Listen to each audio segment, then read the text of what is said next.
이번에는 실루엣 썸네일을 그리는 방법에 대해 설명하려고 합니다. 화면에 보이는 검은 실루엣으로 표현된 것을 실루엣 썸네일이라고 하는데, 디자인 아이디어를 구성하기 위한 가장 기본적이고 효과적인 여러 가지 방법 중에 하나라고 할 수 있습니다.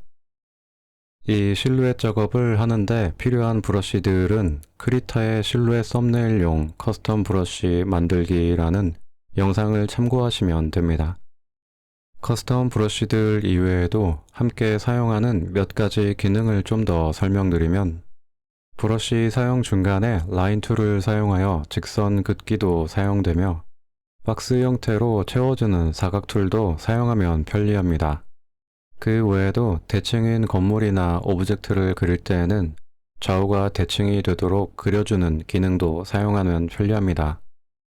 실루엣 썸네일을 할 때의 주의사항에 대해서도 설명하겠습니다.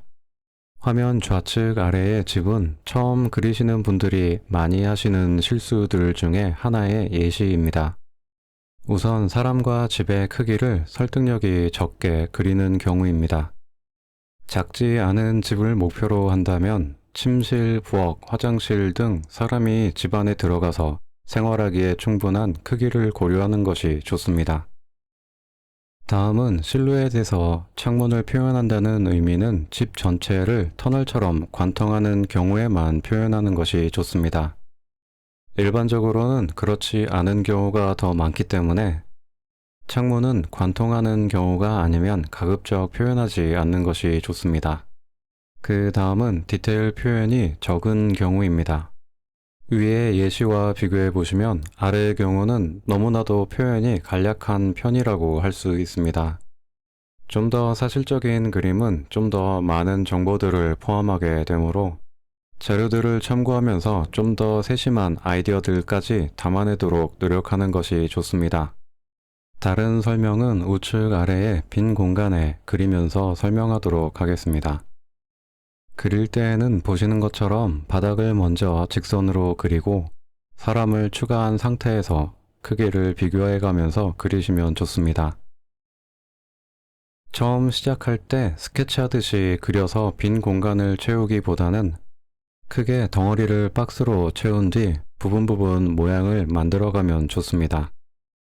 스케치하듯이 드로잉하고 채우는 방식은 실루엣의 내부까지 고려하면서 그리시게 되는데, 너무 많이 내부를 고려하기보다는 실루엣 자체에 집중하고 내부는 라인 썸네일 때 발전시키면서 좀 더 자유롭게 상상할 수 있게 만들면 좋기 때문입니다. 중간에 필요하다면 부분을 선택하고 변형 툴을 사용해서 위치나 크기를 조정하셔도 됩니다.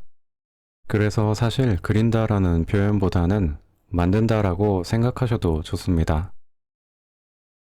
작업을 할 때에는 가급적이면 화면을 확대하지 않고 작업하면 좋습니다. 썸네일은 짧은 시간에 많은 시각적 아이디어를 만드는 작업이라 화면에 가득 확대해서 작업을 하게 되면 필요 이상의 디테일까지 신경 쓰게 돼서 작업 시간을 줄이기 어렵게 됩니다. 가급적이면 보시는 것처럼 화면에 4개 정도를 볼 수 있거나 확대를 하더라도 화면의 일부만 보이지 않게 하는 것이 좋습니다. 썸네일은 하나만 그려서 본 작업으로 이어지지는 않습니다.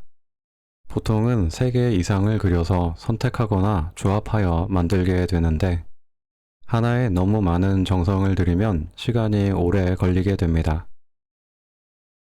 시각적 아이디어를 표현하는 방식이기 때문에 결국에는 아이디어를 다양하게 창의적으로 표현하려고 노력하는 것이 좋습니다. 평범한 집을 그려야 한다면 굳이 실루엣 썸네일을 하면서까지 디자인에 신경을 쓸 필요가 없는 경우가 많습니다. 이 실루엣 썸네일 작업을 하기 전에 미리 자료 수집을 해두면 좋습니다. 물론 실루엣 작업 중간에도 필요하면 자료 수집을 하면서 작업해도 좋습니다. 특히 이제 공부를 시작하신 지 얼마 안 되시는 분들은 꼭 자료를 수집하시는 것이 좋습니다. 그렇지 않으면 화면 좌측 아래의 경우처럼 다소 심플한 아쉬운 결과가 될 수 있습니다. 미술 대부분의 기본기가 비슷하듯이 이 실루엣 썸네일도 시작은 큰 덩어리로 시작해서 중간 덩어리들을 반영하고 후반에는 점차 작은 덩어리나 디테일로 접근해 가는 것이 좋습니다. 자, 이제 완성했습니다. 설명 시간 때문에 몇 배속으로 보여드렸지만 실제로는 약 12분 정도가 소요되었습니다. 처음 작업을 시작하시는 분들은 작업 시간을 신경 쓰지 말고 연습하시고 차츰 익숙해지셨다면 시간을 재어가면서 그리셔서 적어도 30분에 한 개 정도를 그릴 수 있도록 하면 좋습니다. 이러한 실루엣 썸네일 뒤에는 라인 드로잉 방식의 썸네일로 이어지던가 기타 다른 방식으로 이어지기도 하는데 다른 방식의 썸네일 작업 방식들은 다른 영상에서 또 소개하도록 하겠습니다.